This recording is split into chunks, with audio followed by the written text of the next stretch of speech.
Ladies and gentlemen, support for this podcast, as always, is brought to us by our boys, by Market Squawk, which powers livesquawk.co.uk. For all of your on-demand data needs, any asset class, come and go as you please. If you are trading, then you need all of the information required, and Market Squawk, powered by LiveSquawk, is there to do that for you.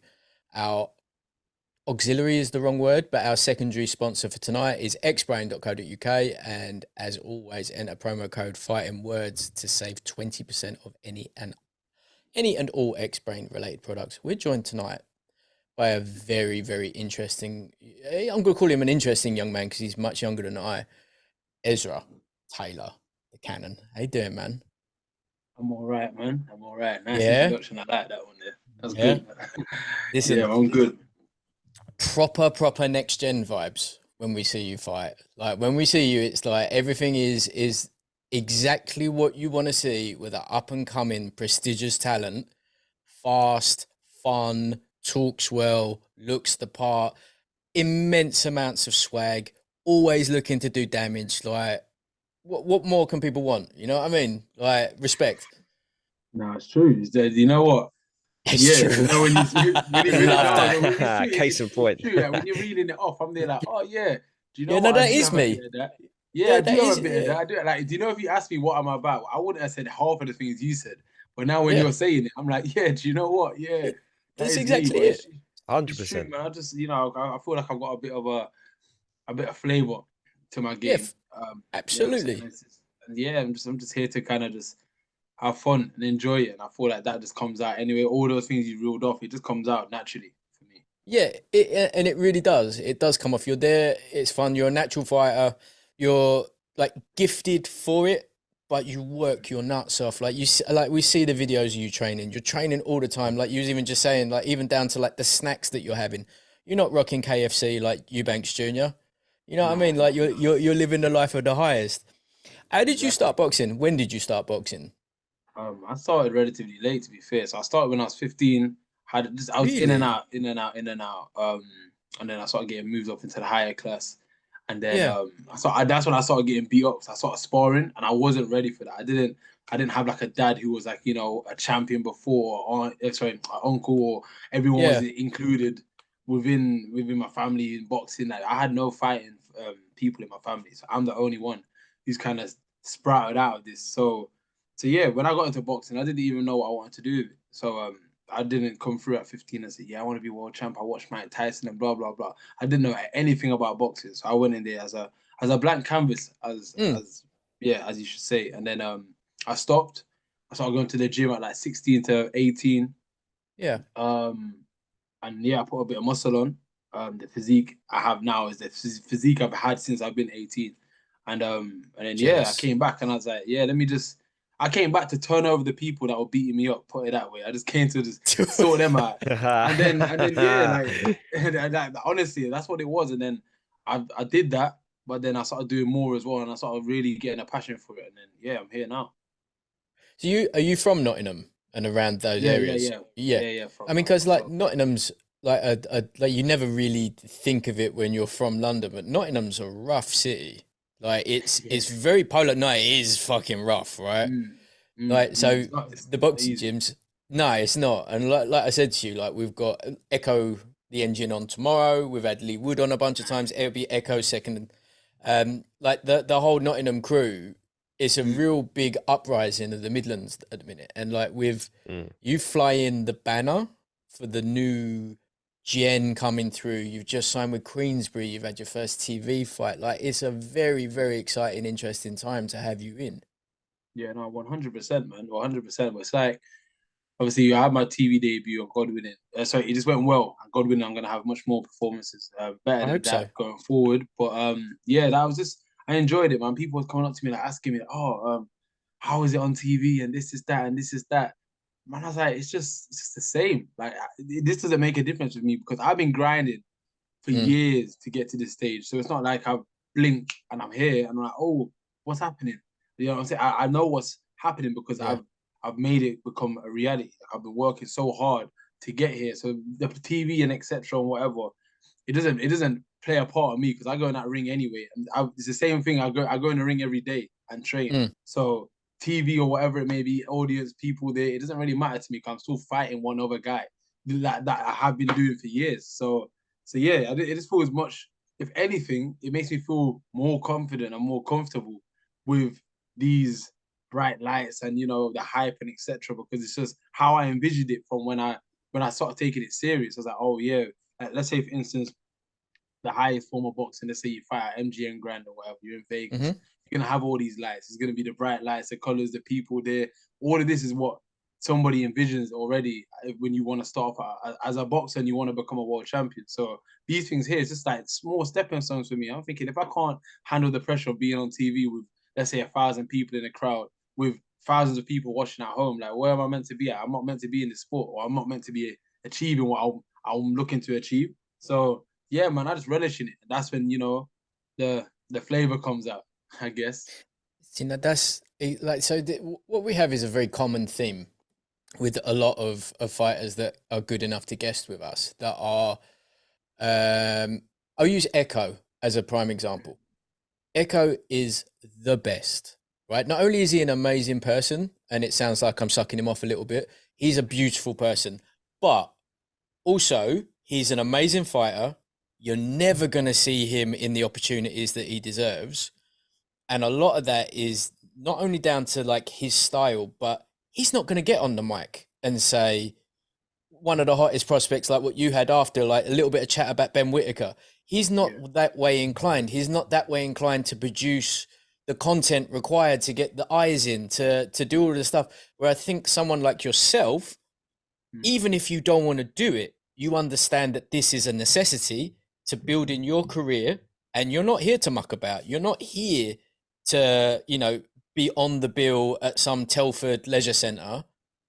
You want the pay-per-views, you want the stadiums, you want the casinos, you want the titles, you want everything that comes with it. And I like what you've just said there just says to me much, much more. We're going to be seeing you getting on the mic. We're going to be seeing you in the press conference, running the press conferences, and being the thing that people walk away from. Like, I want to see that guy fight. Yeah. Well, yeah, hopefully that's the direction I can see it, you know, going down. I can talk, but the only reason why I can talk is because I'm so passionate about it. If I wasn't passionate about it, I wouldn't want to chat about it. I don't want like I'll talk and say cliche things that everyone else says. You know, I watch these other boxers. Again, there's no disrespect to any boxer. I respect all of them, but it's just that some of them don't have the personality. Sometimes some people don't even want to talk. So like, there's some boxers out there who are just good for fight. You just put them in the gym, put them in the ring, and they just fight. And that's fine. But like I feel like I can be, I don't want to say this without sounding like corny and that, but like a spokesman for boxers out here, because like boxing's hard, man. Like boxing's real hard to the casual fan. They don't know what goes on behind closed doors. Like you watch people that let's say you see champions or whatever, they'll go in the ring for 36 minutes, 12 rounds. That is it. You don't know what's going on behind the closed doors. You may have seen a quick training reel before they walked out. Like, oh yeah, they're training, doing this, but you don't actually know what the sacrifice and what they're doing. So anytime I get a platform to speak on it, don't get me wrong, I'm not going to be speaking on it. I'm making it feel real emotional, etc. Because there's the highs and lows with everything in life. But I just believe that, you know, yeah, I must speak and talk my talk, because it's hard. And that's what I was trying to say at the start when you was on about, being on TV and etc. But like respectfully, like, yeah, I get it. It's a big thing, but I've worked hard to get there, you know. Yeah, so, it's not a gift. It's not an accident that it's happened. You know, you've earned it. Exactly that. Yeah, this is not a thing that I've, you know, I rubbed the what's it called, the little genie lamp, and then next thing I know I'm here. Like I've really been putting in the hours. Like every other boxer, not even every other boxer, everyone who wants to really strive for greatness, you know. So yeah, man, I'm happy to talk on it all the time. As you should be, because no one's going to do it for you. And like for all young fighters, you know, like, you know, small outlets like us can do our bit. And there's people like sporting icons out there that are really, really like advocates of getting the lesser known fighters or the new fighters and the next gen like moving. But ultimately, like you just said there, the personality has to come through. And a lot of like you know, I'm going to hold a microphone at a press conference in your face and ask you the same questions. It doesn't come through right, where someone like yourself can actually turn it on. You can have a conversation like this where you can have a laugh. Run me through your amateur background. So I was 20-3. Yep. My only losses came from championship, but it wasn't losses. Again, it's cliche, but you learn a lot. My Yep. first loss was me down to just not making weight right. I was just starving myself.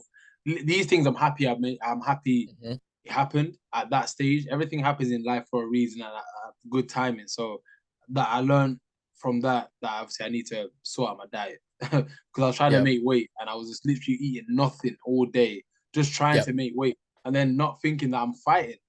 Like one of the most strenuous things on your body, I'm doing that with no fuel in me whatsoever. So it's not like I haven't lost no fights where I've been like, oh no, you know what, I've been beat up and I've done my best.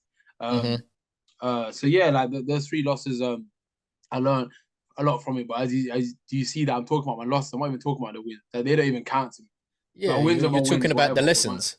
Yes, it's the lessons that I look at. I don't look at what, like, if I win, like for instance on last Saturday, it was a great or the Saturday gone, the other one. It's a great accomplishment. I did what I needed to do in there. I enjoyed it, etc. But there's a lot I can sort of take away from that as well. Like I won, but I expect to win, but it's just how I do it, and it's a tick box exercise. So when my amateur career, again I started late. I think I had my first fight. I've seen maybe either 18 or 19, and then it just started spiraling on.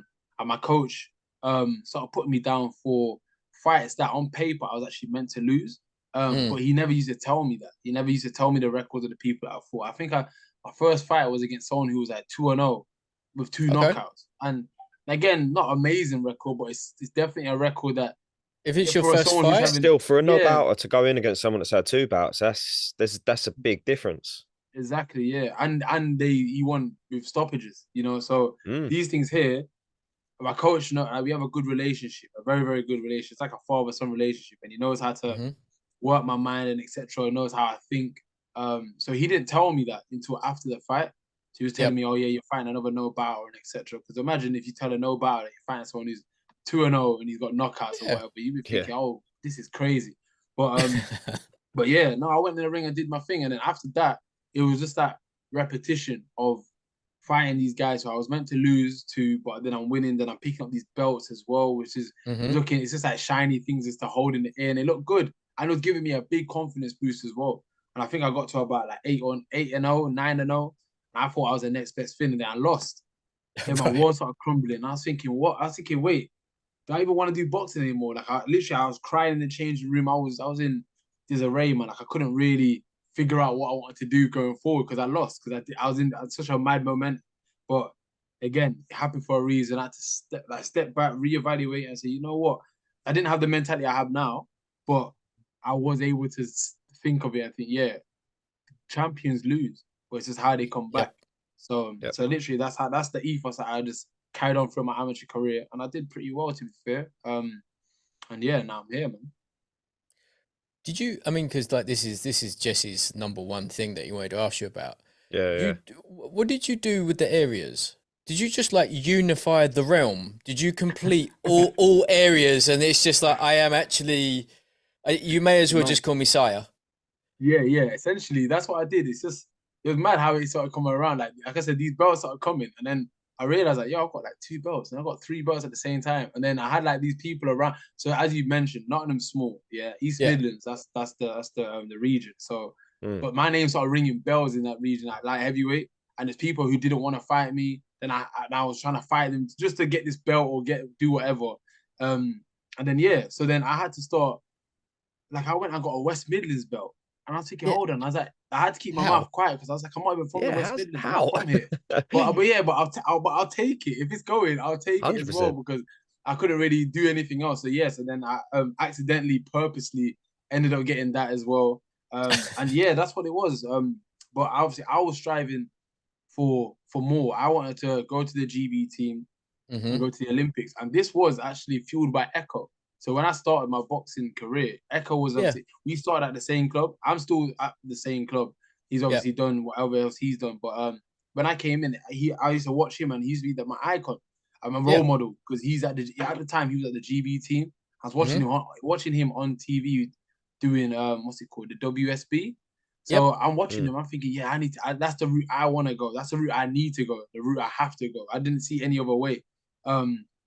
So yeah, that's why I was trying to go for these the national ABAs and etc. But I was doing it way too early. So I was entering the elites when you have to have over 20 to qualify for it or be eligible for it. And that I'm stepping in there with 6 fights, thinking, let's go. I can win it. But then I'm actually fighting these guys who've been in the GB team for so long, and they've won the title many times and etc. Like all these I call it excuses. You know what I'm saying? If I worked hard enough, I know that I would have got it. But at the time, it wasn't ready for me.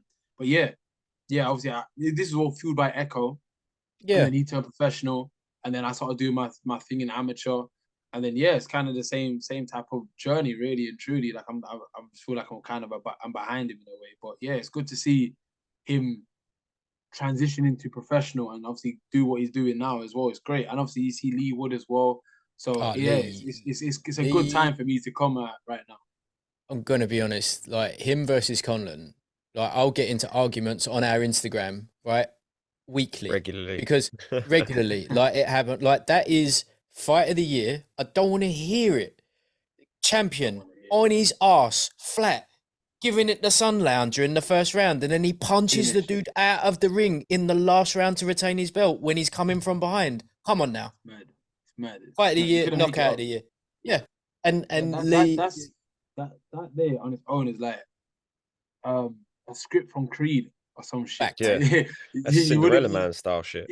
You know what I'm saying? Like you wouldn't be able to make that up. And to be fair, like anytime I watch Lee Wood, like he has me ecstatic. Like he's a very good boxer. He's an amazing boxer, but he's also a boxer that you start, if you're on his side, you get worried sometimes because he's like, he throws certain shots and it's close to him. I'm thinking, and then as you've seen the Mick Conlon, he got dropped and etc. And then it's like he has you on the edge of your seat. He's a very entertaining boxer. And when I seen him win how he won, I said, I love this game. Like you can never predict it or see how it can go. Because Mick Conlon, I thought he's a great boxer as well. Like I was following him from early, to be honest. I was like, this guy's gonna be the next best thing for sure.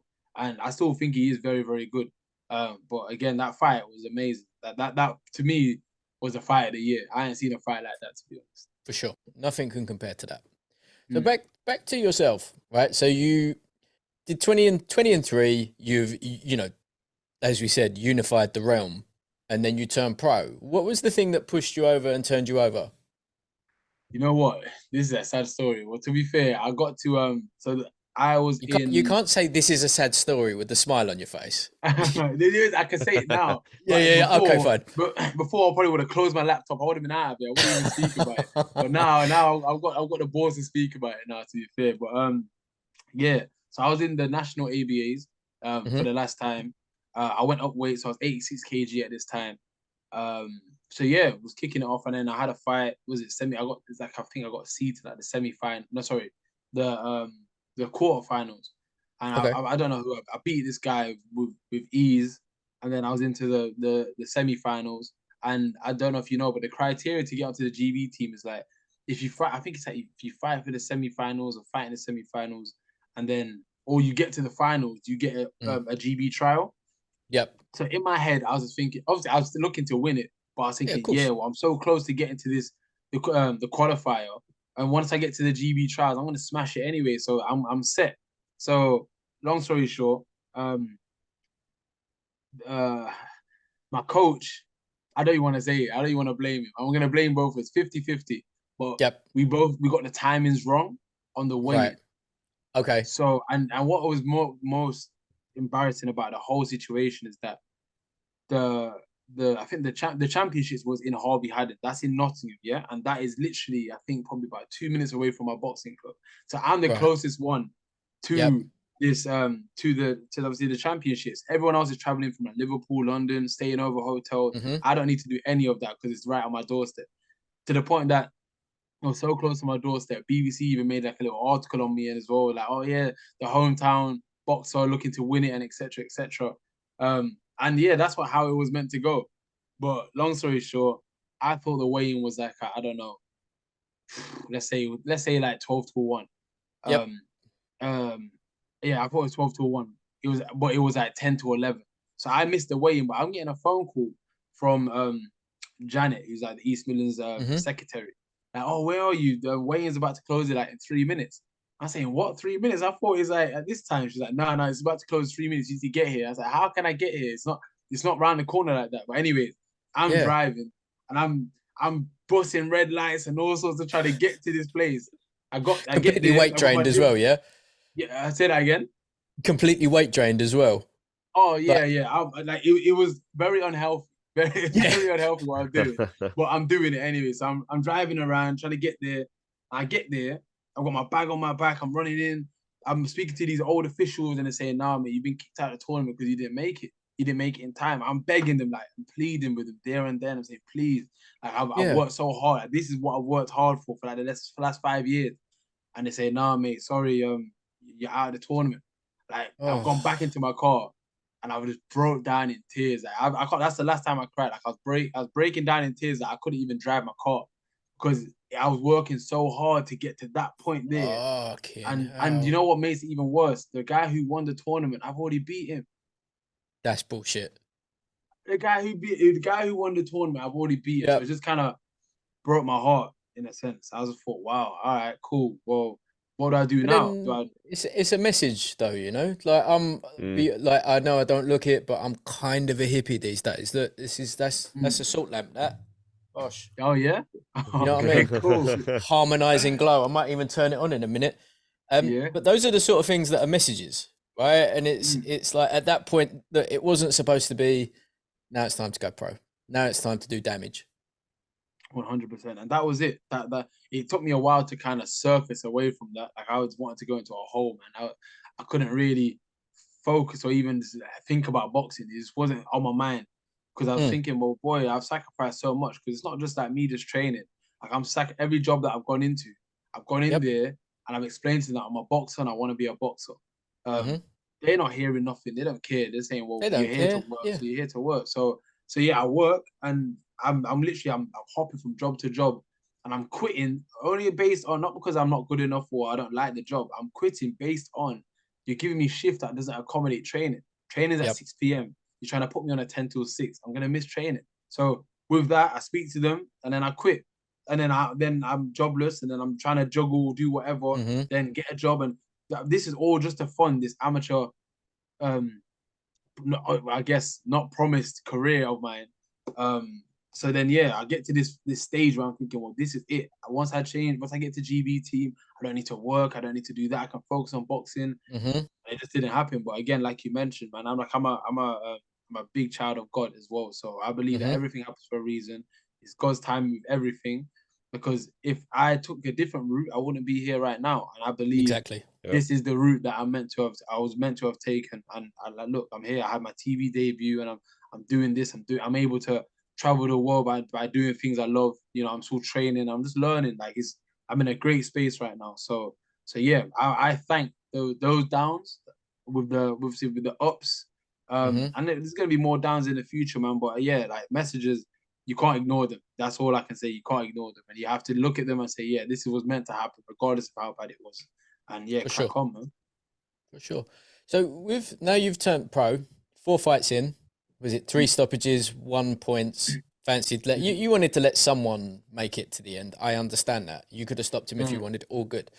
Like, how hard is it as a young pro to build the fan base, to get the tickets out? Because like obviously today I don't know if you saw it or not, Fraser Clark, who is again like an absolute giant gentleman of a man, a young fighter, was basically said, I've got to sell another 700 quid's worth of tickets or they're going to pull my fight. Fraser's jumped in. Listen, he's done it, and he's done it on Twitter, but still done the good deed, right? He's bought the 700 tickets. She gets to have her pro debut. Dan Aziz, for example, you know, Dan's British champ now.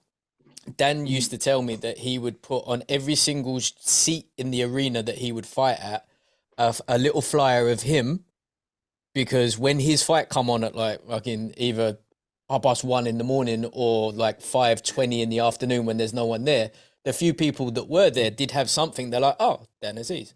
Like, these are the sort of things, like that's what I want to hear from like yourself, like how, because people just think you turn pro you get given a Merc, you get given the house, and a couple of white tigers, and you're just good to go, isn't it?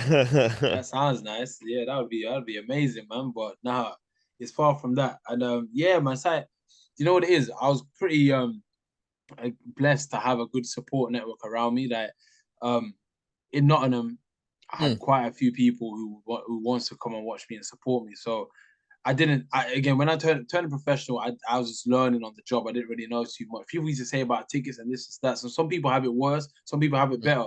It just depends on I guess how you are. And it seems like from what I can see in comparisons, like I'm a likable guy. I guess like some people do want to come and watch me fight, and because it's entertaining at the end of the day. It's entertainment, like it's violent entertainment. It's either you go out there, boom, bam, bam, you knock someone out, oh yeah, it's a knockout, or you have a bit more to show, and they say, you know what, I like watching him, not because he knocks people out, it's because he's got something different. And I feel like that's the aspect I come in with, because yeah, I've always boxed the way I boxed, so I'm trying to just fine tune it now. But I also like to put on a show, man. I'm a showman at the end of the day as well. So, so yeah, tickets, I wouldn't say it is always a big concern all the time. Even like the last fight, even I'm on TV and whatnot, it's still something that is prevalent. You can't ignore it. The more tickets you sell, the better you do. The better, and I guess the better money you have as well. But yeah, man, I just like to. I feel like if I just focus on what I need to focus on, that will always come in hand. You know, if I like for instance, if you chase money in life, it's gonna be hard to get. Yeah. Do you know if like you just sit back and just do whatever you need to do, next thing you know, magically just keeps coming around you, and you seem you don't need to worry about it anymore. And I feel like it's the same thing with the tickets. Like, I don't stress about tickets, because if I stress about it, then I'm not focused on what I need to focus on. So I just focus on what I need to do, and then on top of that too, I've got a good team around me as well, will help me manage them type of things. Because I think the first fight, I was sending out tickets left, right, and center. But since I'm trying to send tickets out, but I'm also trying to train, but I'm trying to also watch my weight. So it's just too much to handle. I'm sending tickets out to the wrong people. They're saying, did you mean to send me this ticket? I'm saying, wait a second, let me see that ticket. Oh, no, send that. Then I'm telling the people that I've sent the wrong tickets to send it to the right people.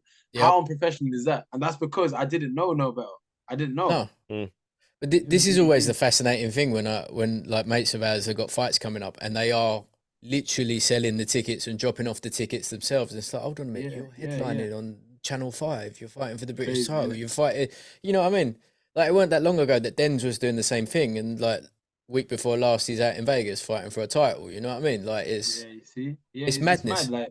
Like, I feel like it's part of the process, man. Like, it is, because again, you like you just said it, like even Denzel Bentley, you know what I'm saying? Like he's at a serious level in boxing, and he's still having to do the same thing. I think we all had to do the same thing. Some people are I wouldn't even say gifted, because they worked hard to, not be in that situation. Well, they've done what they needed to do, you know what I'm saying? Like nice purses and whatever. But I feel like it's part of the process, man. Because like one day I'm gonna look back and say, yo, I'm gonna say to even you, I'm gonna say, yo, bro, you remember when I was talking about sending them tickets now?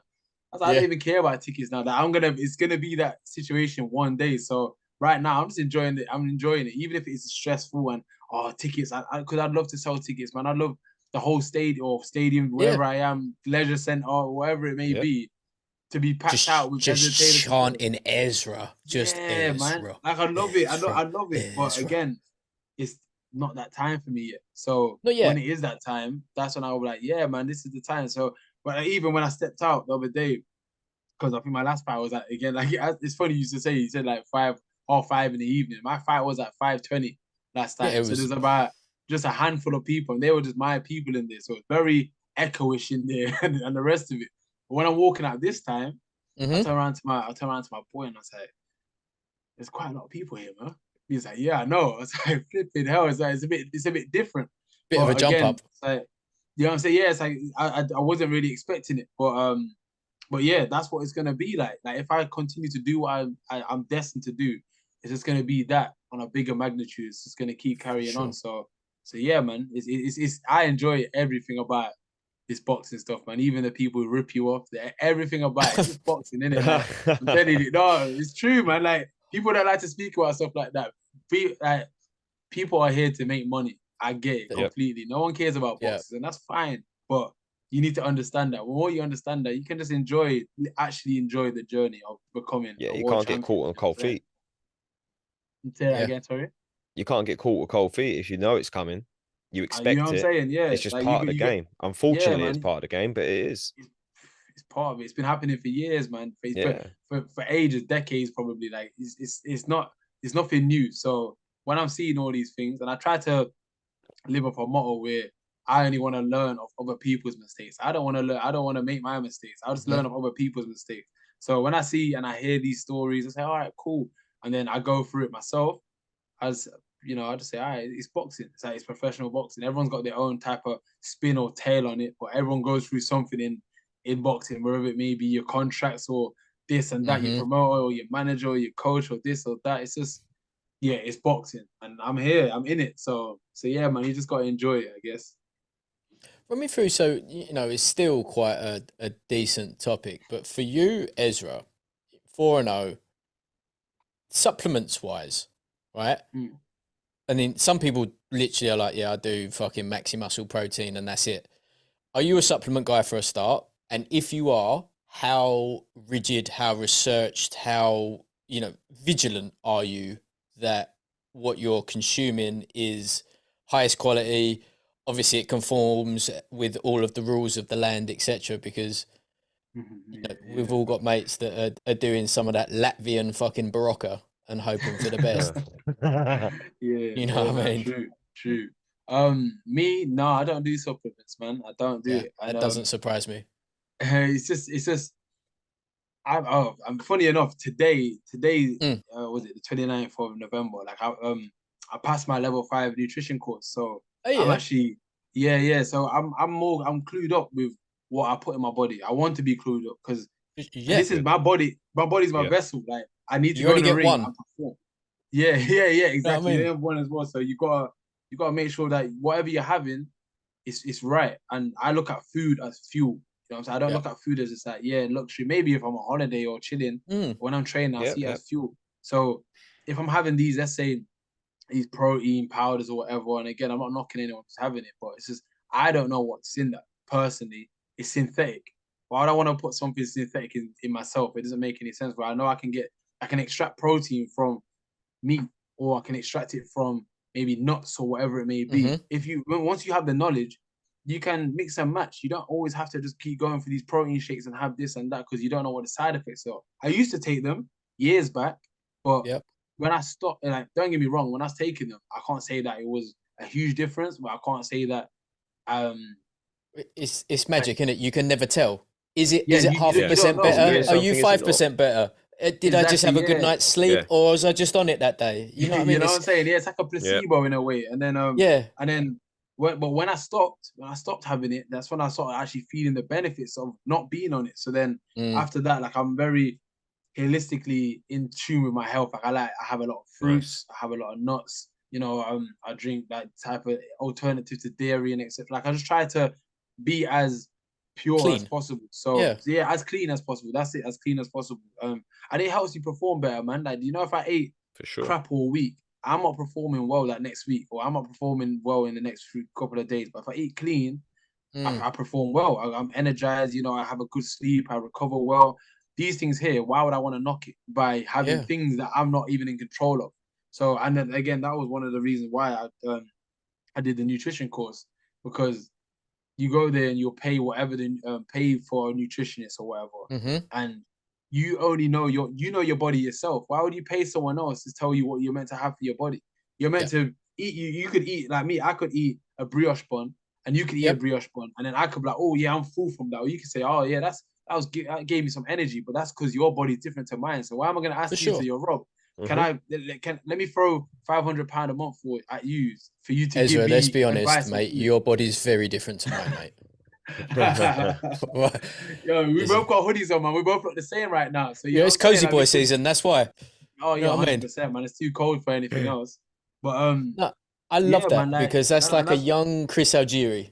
Like, it's that same attitude. Why would I listen? Why would I pay? I'm smart enough to do this myself. I'm not lazy. I will learn this. So then when I get to the stage where this is not beneficial for me to do it myself anymore, if someone's telling me bullshit, I'm going to know. Yeah. Yeah, and Yeah, that's it. It's not like everyone else is wrong, because there's people who have those expertise and that's their forte. Like, they've been doing it for years. You know what I'm saying? Like, I'm not gonna go to a random Joe Blogs, but if you've been doing it for 20 years or whatever, then of course you're gonna have extensive knowledge on the subject. And I'm not gonna try battle you, but if you're telling me something, I'm a meticulous thinker. You can't tell me something without me having to question it myself. Like, you can't Yeah, say, for yeah, sure. eat this apple, it's gonna give you some energy. I'm saying, all right, but why? How is that gonna give me energy? Like, I'll question it. So yeah, that's what made me just realize that, you know what, let's take it into your own hands. And again, that also stems back through I was on about my first loss in amateurs and my nutrition, and I didn't know what I was doing with my diet and etc. So yeah, these things here just gave me an idea on how to become better in not just in the ring, outside of the ring, because like 80% of it's whatever you do outside of the ring. It's not really what you do in the ring. You know what I'm saying? Like, anyone can train, but you need to be disciplined to be able to understand what you're eating, what time you're going to sleep, how you're training, this and that, and this and that's all a domino effect. So don't get me wrong, I'm speaking like I've got it down to a T. I haven't, but I'm just starting to get the understanding of how to get it down to a T. I think the nutrition is the one that's most important to invest in early on, though, because the strength conditioning stuff, there's a lot of people out there offering, and you can pick things up that are going to be beneficial. The nutrition, that can have massive different effects on whether you're going to be able to, like you said, sleep better. Ain't sleeping, ain't recovering. Ain't recovering, ain't training. So that's a bigger effect than just S&C. Yeah, 100%, and that's what I believe as well. They go hand in hand, of course, but obviously, I think your nutrition is the biggest part. Like, it's the biggest part of everything, because that plays a big factor on how you even perform in the ring, how you perform in your S&C. So you could be blaming your S&C coach or whoever you're doing your whatever you're with, and you could be blaming them, say, I'm not getting the results that I'm meant to be getting. But that's because you're not putting in what you're meant to be putting in, because you're not eating what you're eating to get the fuel from it. Like, these things here, it starts getting crazy. It's like cogworks. So I feel like nutrition is the main thing, man. One of the things that I give any other boxer out there. I say, yo, just make sure you're just on top of your nutrition. Then train, obviously, that makes sense. But just make sure your nutrition is right. Make sure you're going to sleep on time. People slip by how important sleep is, that people actually underestimate it. You know what I'm saying? So yeah, that's what I try to incorporate in my life. And again, because I'm talking like it's easier said than done, but I just know the blueprint of what I need to do to get to the next stage. That's all. Run me through the. I mean, you knew this was coming, but run me through you and Ben Whittaker. Was that like? Yeah. Is there a background? Is there a story? Oh man, you know what? The guy's a clown, man. He's a clown, but it's mad because I sparred him. I don't even know how long ago, probably like 5 years ago. We sparred a while ago. Because my coach is cool with his dad. I'm cool with his dad, and his dad's cool with me and Michael. And I was cool with Ben. We're all cool. We were. So that's how we ended up sparring, etc. And it was a good spar, as you probably can tell. We both got flair, like we can hit and don't get hit. We can do a bit of both. So it was a good spar. From what I recall, we had a good 4 rounds. His boy was there, Jose Stewart, over heavyweight. I even did a round with him too. It was good. I don't understand what the issue was, and then obviously he turned professional, and I was flying his flag, man. I was rooting for him. Even in the Olympics, I wanted him to win. You know what I'm saying? And then he turned professional. And then all of a sudden he had some loud mouth. He's shouting out, he's calling out everyone. He's calling out Dan Aziz, talking about you're fighting in his 5th fight or whatever. And he's kind of just saying crazy stuff. And I feel like no one's really speaking back to him. And I get why. Dan Aziz, I understand probably why you wouldn't even entertain that. I get it. But with someone like myself, I'm still I'm here with him. Like he's not too far off. Like let's be real now. We could make this realistic if you really want to get in the ring. Like, it doesn't have. I'm not like British level and I'm up here and you're down here or the opposite.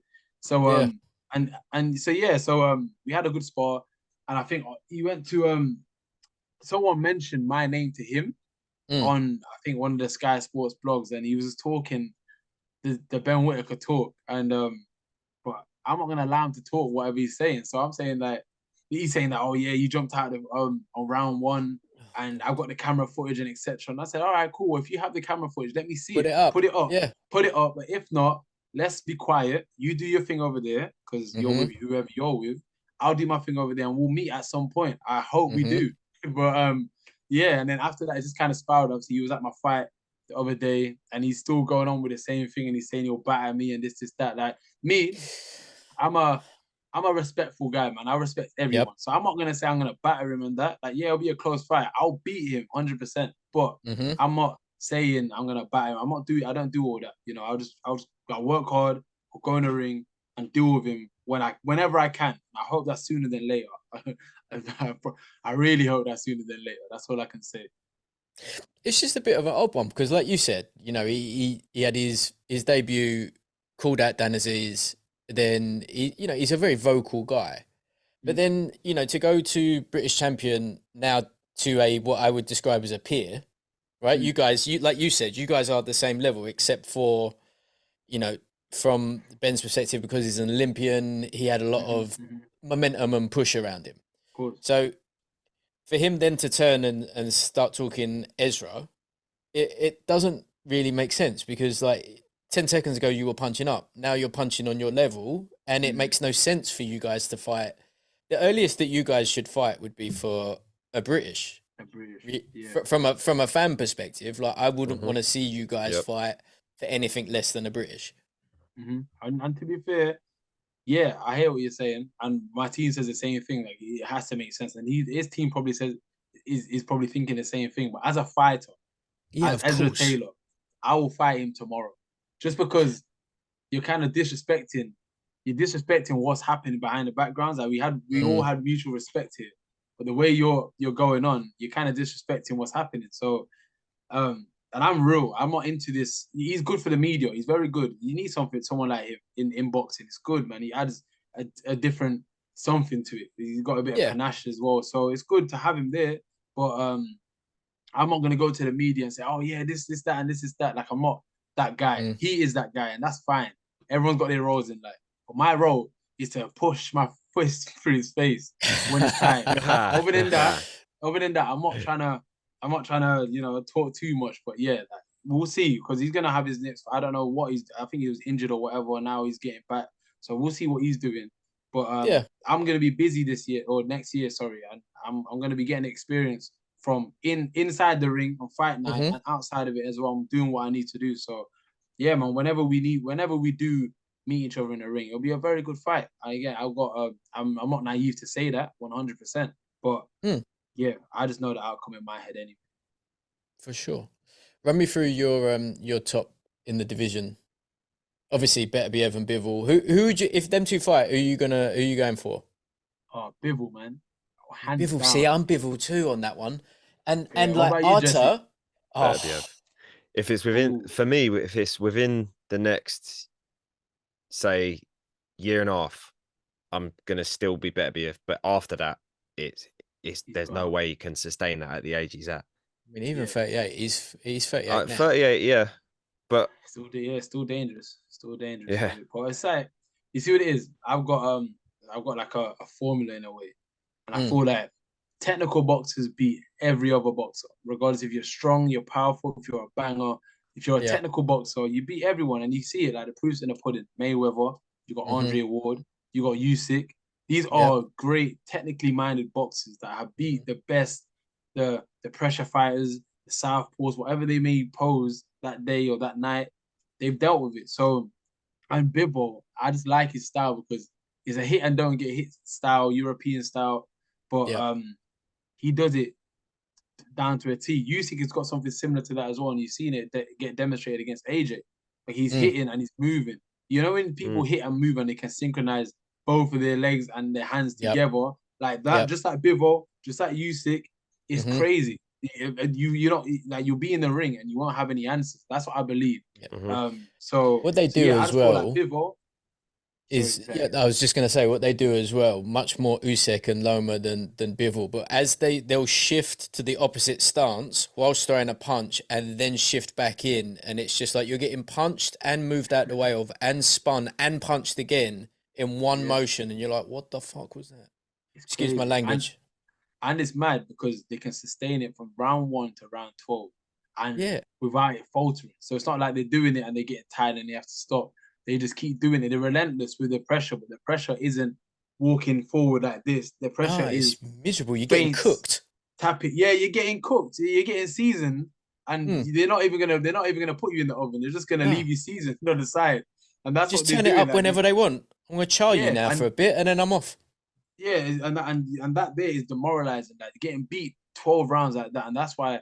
Like again, I fly AJ's like he's a cold boxer. I've done a lot for British boxing, but again, someone like Usyk, people are like, oh, why don't he just push him and be aggressive?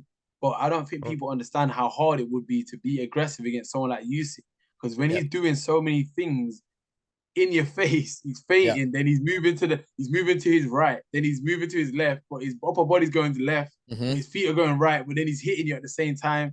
Like all these things here, you're having to think of, and next thing you know, the round's done. You sat down, you've been beat up for another round. You got to go again. Like you don't have any answers. So me again with Bivol, to answer your question, with Bivol against Beterbiev, I've seen Beterbiev get hurt by Callum Johnson. And that just was a big for me. It was just a big chink in his armor. And I'm interested to see this Yarde fight, to be honest, because if Yarde was gonna beat anyone, it probably would be Beterbiev, and it would be now. It wouldn't be at any other time, I believe.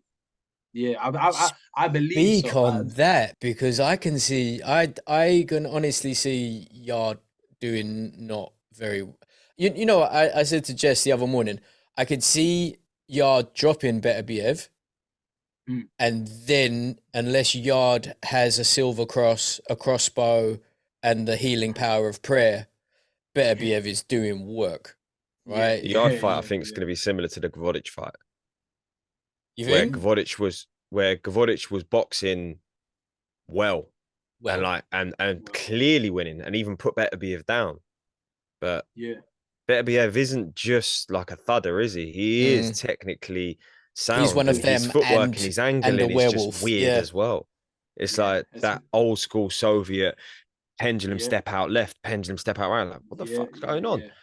He's got it. He's got that. And he the way he throws his shots kind of whips him in like Golovkin in a way. He throws shots that are thudding. Like he throws it in weird ways, but they're very, very well executed as well. So I feel like Yarde, I say it's a 50-50. I only think Yarde can only win if he knocks him out. He's never winning on points, because Beterbiev, he's much more relentless, he's active, and he pressures people in horrible ways. I don't think Yarde's come across that type of pressure before. And the only pressure that I could say that was similar is against Kovalev. And Yarde, I watched that the other day, and Yarde did well.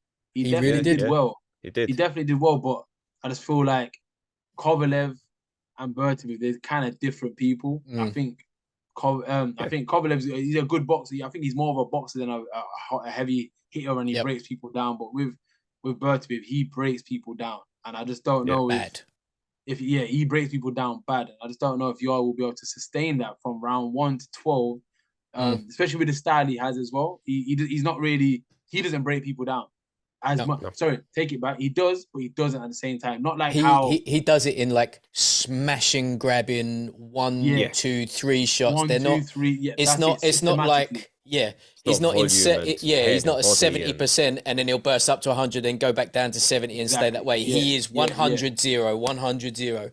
Yeah. And with Beterbiev, I think he's about 95% from the get-go. Like he's just carries on, doesn't stop. It's just a train. I'll be interested to see how that goes. And to be fair, whilst we're talking about it, I'm on the undercard. Are you really? So I am indeed. It 28th hasn't been fully announced, but okay.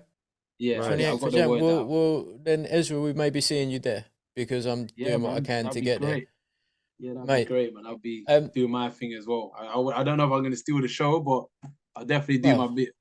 I think you have to try. Before I let you go, because obviously it's late and you need to rest. Domestic scene light heavies, rank them for me. Yarde, Aziz, Richards, go on. I say Buatsi. You think Buatsi's number 1? Yeah, man. I've always liked him from the amateurs. I always liked his style. how he is, how he boxes in general. So I definitely put him number one. I'll put Yarde second now. Okay. And then I would go to, actually, you know what? Take it back. I'll put Boatsy and then Callum Smith. I forgot about that guy. He's here now as well, right? Yeah. So he's next after Smith. Yarde Beterbiev. Yeah. See? So I'll put Callum Smith there. I'll put Boatsy at the top. I'll put Callum Smith because obviously Callum Smith's who he is and what he's done. And then I'll rank Yarde there. Then Craig Richards. Again, he's got a heart of a lion, and I do like Craig. And then I guess Dan Aziz. Dan Aziz is there now too. And then I'll probably go to Shaq and Pitters.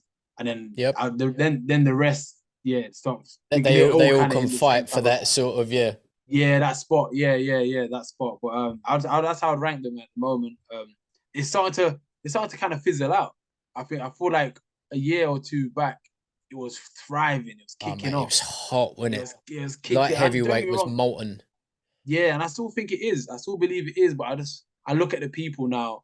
Before I used to look at them as like, oh wow, yeah, these guys are serious. But again, they're getting over the hill, and they're going for bigger things. Like Boatsy, he's probably looking to go for world titles now. Like he's not going to be domestic. I don't expect him to be domestically in the scene. Yep. And Callum Smith, he's not going to be domestically in the scene. So these people here, I'm looking at because I'm not really seeing anyone that I'm going to be rubbing shoulders with. But that's who they're going to be.